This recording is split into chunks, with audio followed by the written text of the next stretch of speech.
मनुष्य का सबसे बड़ा शत्रु और सबसे बड़ा मित्र उसका अपना मन है। जब इंसान अपनी इच्छाओं, क्रोध, लोभ, इंद्रियों और मन के उतार चढ़ाव पर नियंत्रण करना सीख जाता है, तब वह बाहरी दुनिया से नहीं, अपने भीतर के ईश्वर से जुड़ना शुरू कर देता है। भगवत प्राप्ति किसी दूर के स्वर्ग में नहीं, बल्कि उस मन में है जो शांत, स्थित और नियंत्रित हो। चलिए अब प्रेमानंद महाराज जी के शब्दों में सुनते हैं। जब सृष्टि नहीं थी तो भगवान श्री कृष्णचंद्र जी स्वयं अपने श्रीमुख से कहते हैं कि मैं ही था। सृष्टि नहीं रहेगी जब, तब मैं ही रहूंगा। बीच में जो कुछ भास रहा है वो सब मैं ही मैं हूं, प्रभु स्वयं कहते हैं। वही आपको देखना है। ये देखने का आदेश है, बर्ताव का नहीं। ये देख वही सकता है जिसमें ये 6 बातें नहीं हैं। पहली बात, किसी को बुरा ना माने।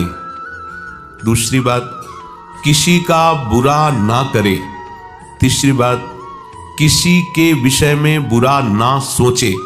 चौथी बात, किसी में बुराई ना देखे। पांचवी बात, किसी की बुराई ना सुने। छठवीं बात, किसी की बुराई ना करे। यदि ये 6 बातें सुधार कर लो तो भगवत दर्शन करने की भावना में बड़ा सहयोग मिल जाएगा। सब में प्रभु हैं, ऐसा अनुभव करने के लिए पूरी सृष्टि में किसी को बुरा ना माने, किसी का बुरा ना करे। बुरा किसे कहते हैं?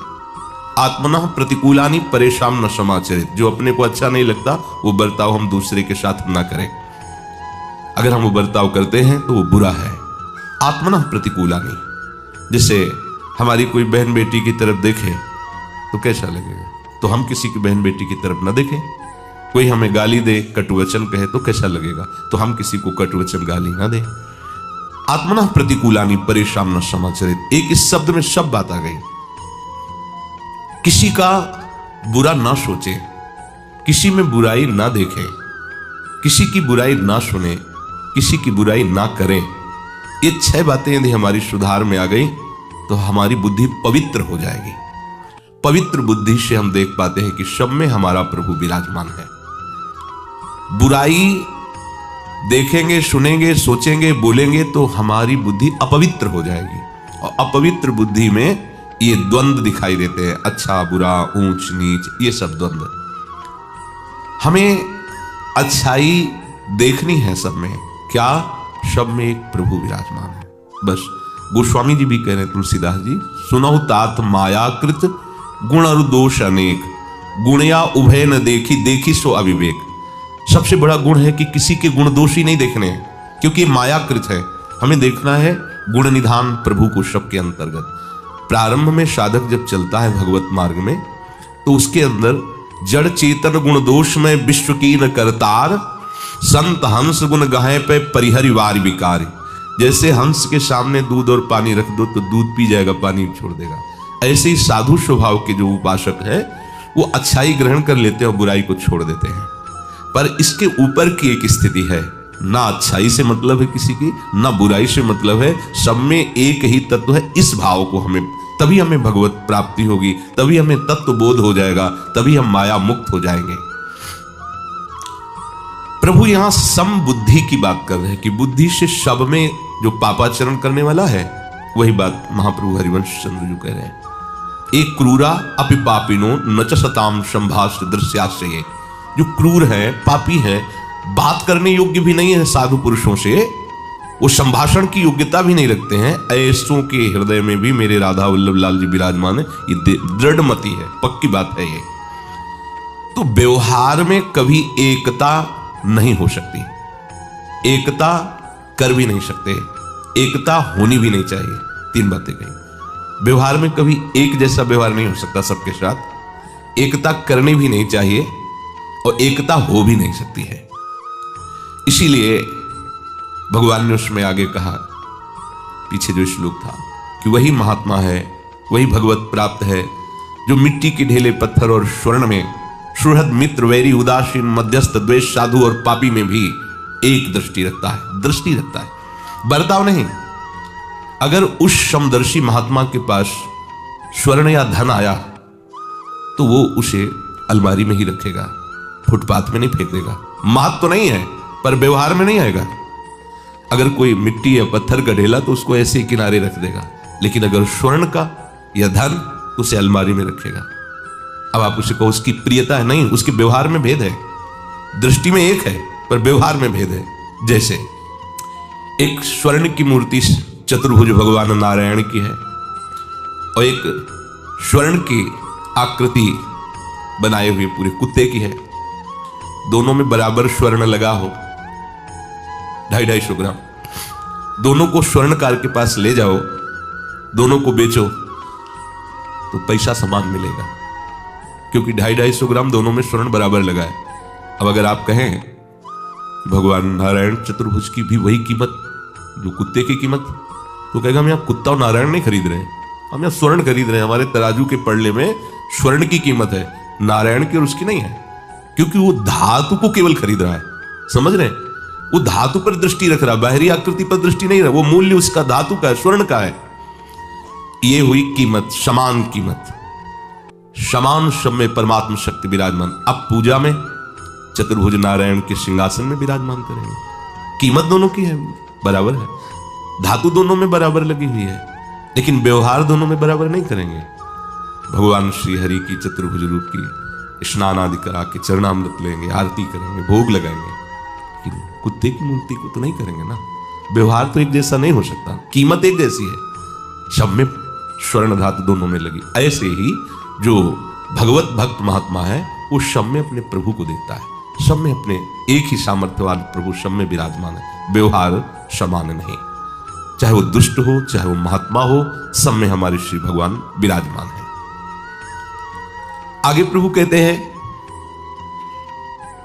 कि जो योगारूढ़ है अर्थात समता को प्राप्त है, अर्थात भगवत भाव में दृढ़ हो चुका है, वो अपरिग्रह होता है। और जिसको दृढ़ होना है उसे अपरिग्रह होना पड़ेगा। योगी युंजीत सतत मात्मानं रहसि स्थितः एकाकीयत चित्तात्मा निराशीर परिग्रह। अपरिग्रह, भोग बुद्धि से कोई भी भोग सामग्री संग्रह न करने वाला, निराशी, इच्छा रहित, यत चित्तात्मा, अंतःकरण को वश में रखने वाला योगी, योगारूढ़, एकाकी, अकेला, रहस्य, एकांत में स्थित मन को निरंतर आराध्य देव में लगाने वाला सिद्ध पुरुष कहा जाता है। ऐसा करोगे तो आपकी उपासना उपास्य देव के समीप पहुंचा देगी। अपरिग्रह, हमारी चित्त वृत्ति सदैव भोगों में जाती रहती है। परिग्रह माने होता है लेना, संग्रह करना, जो हमें अच्छी चीज लगती है, अच्छी वस्तु, व्यक्ति, स्थान, वो ऐसा लगता है इसका सानिध्य हमारे पास बना रहे। ये बाहरी वृत्ति है। जो हमें अनुकूल पड़ता है, व्यक्ति या वस्तु या स्थान, जो भी, तो हमारे अंदर एक राग वृत्ति है, उसका स्वभाव होता है उसको अधिक से अधिक अपने पास रखना। जो प्रिय वस्तु, प्रिय व्यक्ति, प्रिय पदार्थ, जो भी, उसको ऐसा लगता है ये अधिक मात्रा में हो और हमारे पास हो, हमसे कभी दूर ना हो। अगर ये वृत्ति रहेगी तो प्रभु हमारे पास रहें, प्रभु हमसे कभी दूर ना रहें, ये बात आपके हृदय में नहीं आ पाएगी। देखो, कभी कभी कोई बड़े तार्किक बुद्धि के जन होते हैं, वो प्रश्न करते हैं जैसे कि हम राधा राधा बोले पर हमारे कोई करंट तो लगा नहीं। देखो, भगवान सबके हृदय में है, ये शास्त्र सम्मत बात है। अनंत सूर्यों जैसा प्रकाश उनके श्री चरणों से निकलता रहता है। ज्ञान के समुद्र हैं, आनंद के समुद्र हैं, पर आप तो दुखी हो ना, आपके हृदय में ही वो बैठा हुआ है। आपको अनुभव नहीं हो रहा, ना तो ज्ञान का, ना तो प्रेम का, ना आनंद का, वो है हृदय में। तो क्या आप कहोगे भगवान हमारे हृदय में नहीं है? अगर होते तो आनंद समुद्र में, सच्चिदानंद में, अनुभव में आ जाते। नहीं, वो है, पर आप प्रभु में नहीं हो। आप जगत में हो, शरीर में हो, इंद्रियों में हो, अंतःकरण में तदात्म भाव करके भोगों में विचर रहे हो। इसलिए पानी में मीन पियासी, मैं सुन सुनी आवे हासी। आपका जो परम सुहृद स्नेही संबंधी ईश्वर है, हरि है, आपने उससे प्यार नहीं किया, शरीर से प्यार किया है, भोगों से प्यार किया है, शरीर संबंधियों से, इसीलिए आपको अनुभव में नहीं आ रहा। ये बुद्धि का, तर्क का विषय नहीं है, ये श्रद्धा और विश्वास का विषय है। भगवान कह रहे हैं हमारे हृदय में जब ये बात बैठ जाए कि सुख का एकमात्र प्रभु के चरणारविंद ही है, सुख का हेतु एकमात्र प्रभु का नाम है, सुख का एकमात्र प्रभु का धाम है, प्रभु की लीला गुण है, अब बुद्धि ठीक हो रही है।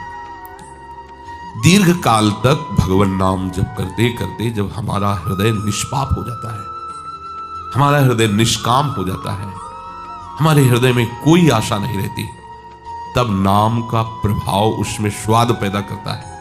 ये नाम के ही प्रभाव से हुआ।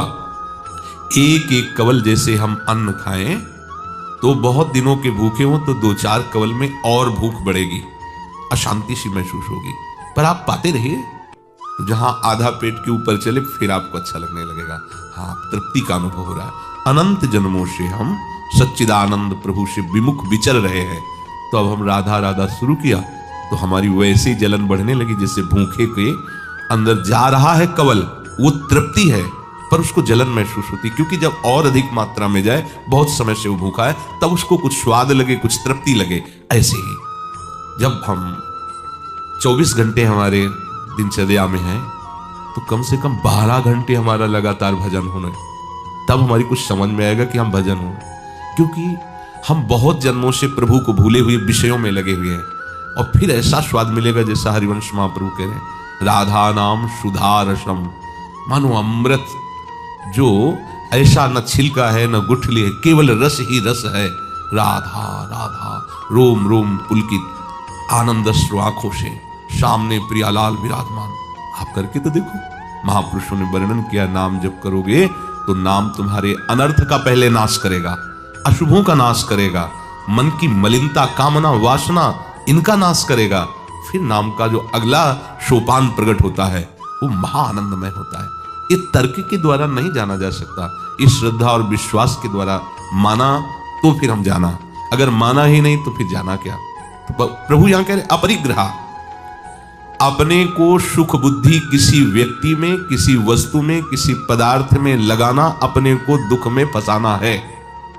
समझ लीजिए, किसी भी वस्तु, व्यक्ति, स्थान की अधीनता आपको क्लेश, अशांति, बंधन देगी यदि आपने उसमें सुख बुद्धि किया है। हमारी मांग स्वतंत्र सुख की है, परतंत्र की नहीं। हम जब किसी विषय को भोगते हैं तो उसके स्वामी नहीं होते, उसके दास होते, उसके गुलाम होते हैं, उसके अधीन होते हैं। विषयों के परिवर्तनशील नाशवान पदार्थों के अधीन होने वाला कभी सच्चिदानंद सुख का अनुभव थोड़ी कर सकता है। इसीलिए श्री भगवान कह रहे अपरिग्रह, अपने लिए सुख बुद्धि से कोई भी भोग सामग्री का संग्रह करने की भावना अंदर नहीं होनी चाहिए। अपने लिए यदि भोग भोगने की चाह रही, भोगों में खिंचाव रहा, तो फिर प्रभु में कब तुम्हारा खिंचाव होगा। इसी मनुष्य शरीर में जो वर्तमान में समय है, इसी में हमारे चित्त का आकर्षण प्रियालाल के चरणों में हो जाना चाहिए। कृष्णत्वदीय पद पंकज पंजरांते अद्यु में विशत मानस राजहंस प्राण प्रयाण समय कफवात पित्तो है। हमारा मन, हे श्री कृष्ण, ये मन रूपी हंस आपके इसी चरण रूपी पिंजरे में आज अभी इसी क्षण बंद हो जाए, नहीं तो जब कफ वात पित्त ये सब बढ़ेंगे, भयानक कष्ट की स्थिति होगी, तो नाथ प्राण प्रयाण समय, उस समय पता नहीं आपका स्मरण हो कि ना हो, अंतिम समय आपका स्मरण हो कि ना हो। नाथ आज ही मेरा मन रूपी राजहंस आपके चरण कमल रूपी पिंजड़ों में बंद हो जाए, वर्तमान में हमारा आकर्षण प्रभु के चरणारविंद में हो जाए। अगर आकर्षण भोगों में, व्यक्तियों में, शने संबंधियों में रहा, तो हम किस समय प्रभु के प्रति अपना चित्त अर्पित करेंगे, किस समय हम अपनी बुद्धि से निश्चय करेंगे कि सुख का हेतु तो हमारे प्रिया प्रीतम है। इसलिए उपासक को अपरिग्रही होना चाहिए। अपरिग्रह का तात्पर्य है प्रभु के सिवा किसी में भी सुख बुद्धि, मात बुद्धि ना होना। सम्राट भी वो अपरिग्रह ही है, अगर एक लंगोटी और कमंडल और आसन में भी आसक्ति है, सुख बुद्धि है, तो वो परिग्रह ही है। अपरिग्रह, प्रभु के सिवा हमारा कोई सुख नहीं है। ये बात हृदय में बैठ गई तो अपरिग्रही हो गया। आगे कह रहे निराशी, ये अंतर की वृत्ति है। अपरिग्रह बाहर की वृत्ति, भोग सामग्री का संग्रह, भोग सामग्री को भोगने की बात, क्रिया। और ये निराशी, निराशी पद का तात्पर्य अंदर से उन भोगों की आशा भी न रहना। संग्रह नहीं कर रहे, भोग नहीं रहे, पर इच्छा कामना आशा रख रहे हैं कि कभी अगर ऐसा अवसर आया तो ये खत्म हो। निराशी आगे के लिए भी, अगर कभी किसी भी भोग का संयोग भी प्राप्त होता है तो हमारी बुद्धि प्रभु में सुख बुद्धि, हम भोगों में सुख बुद्धि नहीं कर सकते, भोगों के भोगने की आशा नहीं रख सकते। निराशी, भीतर से किसी भी भोग में सुख भावना करके इच्छा करना। अपरिग्रह, बाहर से सुखद सामग्रियों का, प्रिय सामग्रियों का, प्रिय का संग्रह करना, ये हमारे सब अनुकूल है। और निराशी, अंदर से प्रियता का त्याग कर देना, अंदर से कामना आशा का त्याग कर देना। किसी भी पदार्थ में, व्यक्ति में, वस्तु में जो हमारी सुख बुद्धि है, जो सुख वृत्ति है, यही हमारी भगवत प्राप्ति की देरी है। हमें प्रियालाल क्यों नहीं मिल रहे? क्योंकि हम किसी भी वस्तु, व्यक्ति, स्थान में सुख बुद्धि करके रमण कर रहे हैं, इसीलिए राधा रमण नहीं मिल रहे।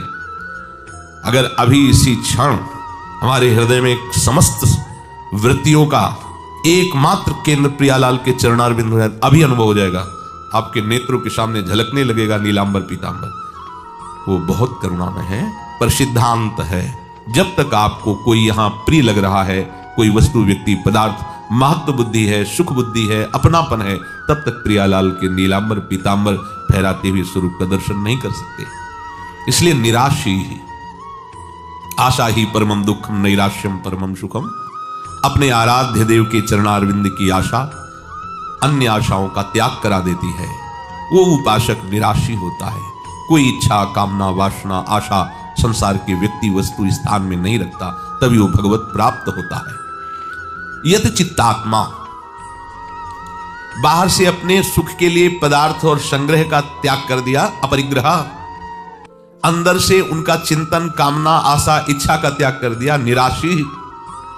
अब अंतःकरण अपने आप उसका वश में हो गया, उसे कहते हैं यत चित्तात्मा। मन प्रियालाल में, बुद्धि प्रियालाल में, चित्त प्रियालाल में, अहंकार प्रियालाल में। यह हुआ अंतःकरण का भगवत स्वरूप हो जाना, अंतःकरण का वश में हो जाना, अंतःकरण का निर्मल हो जाना। अब उसके हृदय में कोई भी नया भोग भोगने की इच्छा या नया काम करने की इच्छा नहीं रहेगी।